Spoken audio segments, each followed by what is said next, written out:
Well, you're stuck with me. What a welcome.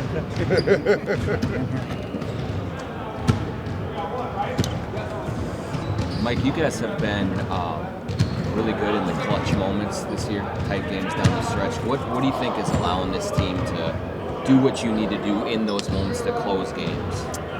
I think we're a team that doesn't really panic right now. We've seen we can win games, a ton of different ways through a bunch of different guys, and I think we're starting to get a good feel of what sets to run for certain people, who got it going, who doesn't, and depending on who we're playing against. Like last game, we ran a lot of stuff through Cat, and guys kind of spaced the floor accordingly, and that's how we won that game. So the next game could be completely different, and we've been really good at just adjusting to that, game by game. So do you get the sense that guys don't have to take over each time in every moment, that they can kind of read the situation? And I mean, obviously that's your job to be the best.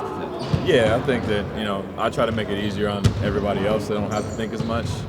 I can do all the thinking and just put you in the right spot, and it's about us repping those certain plays that we've done a million times and trusting each other in those moments. And I was happy with the way we finished the last game.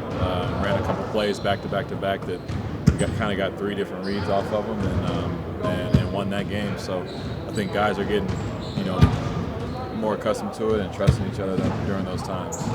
How is it different for you here too? Just that they know you better and you understanding them in space and all that stuff. Yeah, it's helped me a ton, probably even more than them, to be able to have a rapport with them, some chemistry to where I feel confident enough to say, hey, like Cat, go over there, Rudy, you go over here, like put guys in different spots on the floor, because I know what's going to work at that time of the game. So, and they trust me, they respect everything I say, and they know I have nothing but good intentions. So I do my best to just try to put us in the best position to win.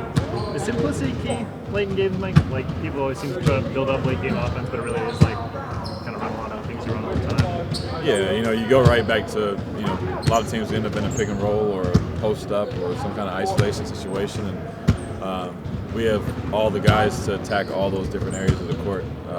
But for us, like I said, it's about finding what that is for that game, because we can win a bunch of different ways through a bunch of different guys. So simple is good for us, not overthinking, and just going out there and trying to win the game. Why do you think late game offense is so hard for some of the teams?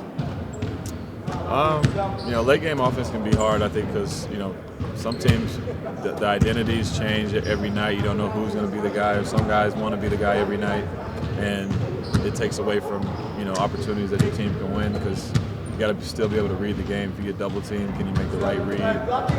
Can you trust the teammate to make the right play?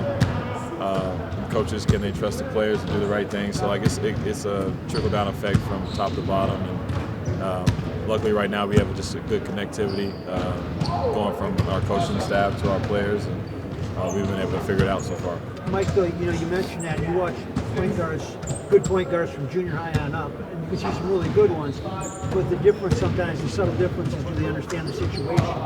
Is that what a veteran point guard does? Is it's never the same. It's understanding the clock, it's understanding the lead or the deficit, and understanding who's on the floor. Is that the difference between being a mature point guard and just having talent? Well, yeah, I think so. I think, luckily I've been in this league long enough to have seen every single coverage, every single moment of a game, and understanding, down 4, up 4 with 10 seconds, you can still win or lose that game. Like how important just getting the ball in bounds may be at that point, or like getting it over half court at a certain amount of time on the clock to preserve a 2-for-1 situation. Like all that stuff has to be going on in your mind when those opportunities present themselves. It's a lot to think about, but like I said, luckily I've been around long enough to where you just look up at the clock and look at the score. You kind of revert right back to the moment, and you're like, all right, I know what to do here, and try to sell everybody in. What's your communication like with Finch in those situations, and how much of it is you kind of calling stuff, him calling stuff, or kind of going back and forth, or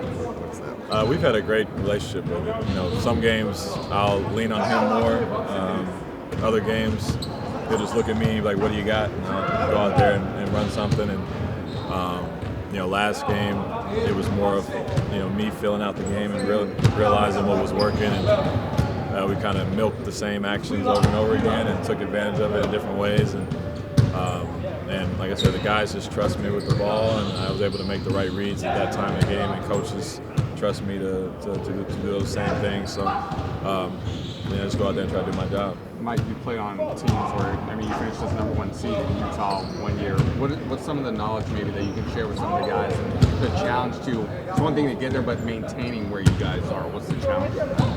Well, I talked to Kat today.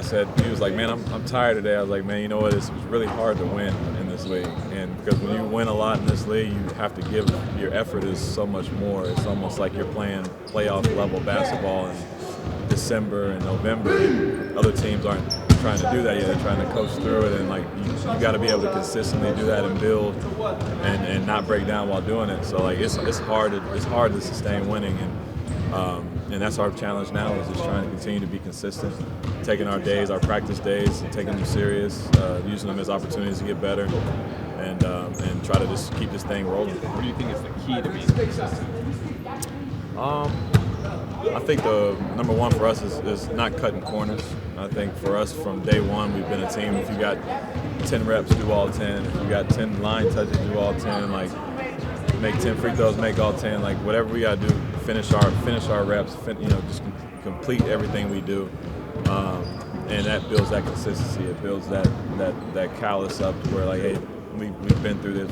We can do this kind of thing. So, and we've done a good job so far. Nobody's looking up at the standings thinking, how happy we are that, we're here. We're just a team that's locked in, staying in the mud and working every day. What happened on the mystery time? I don't want to talk about that. What is it? How's it? You guys are doing a really good job of just limiting shots at the rim. Second fewest in the league. Obviously, Rudy's such a big part of that. That's probably somewhat intuitive to us. But what are the other four guys doing to help prevent shots being taken? Man, you said it. Rudy's been a great rim protector, but I think all four guys have done a good job of just staying connected to bodies, being in help situations. Even when Rudy's there, we're swarming the ball, and we're a long team. You had Rudy, you had Kat, you had Kyle, you Nas, Jaden, everybody's just long athletes who can, alter shots and just make you think twice when you're going up to pull up or do anything like that. So guys are not just relying on Rudy to do it. We're still trying to stop our man from getting around us. We're still trying to stop them from getting a shot off. So I think that's all kind of playing a big part of it. Hey, Mike, what stood out to you just about the way that Finch has kind of navigated through this big start here, and how he's kind of managing the success that you guys are having and keeping you focused on that? I've been impressed with him. He hasn't, not one day, changed. He hasn't thought about, how good we've done. Everything I've seen on the film has been negative from day one. So he finds, in the most perfect of games, he'll find 20 clips of us doing something wrong and ripping us for those clips. So he's keeping us humble, he's keeping us locked in, and focused on each day. That free throw slipped, by the way. It slipped out of the fingers. You can feel it. Yeah, I knew right away. Yeah, What was that's that? it. That's it. Yeah. He's not asking you about the three that you hit off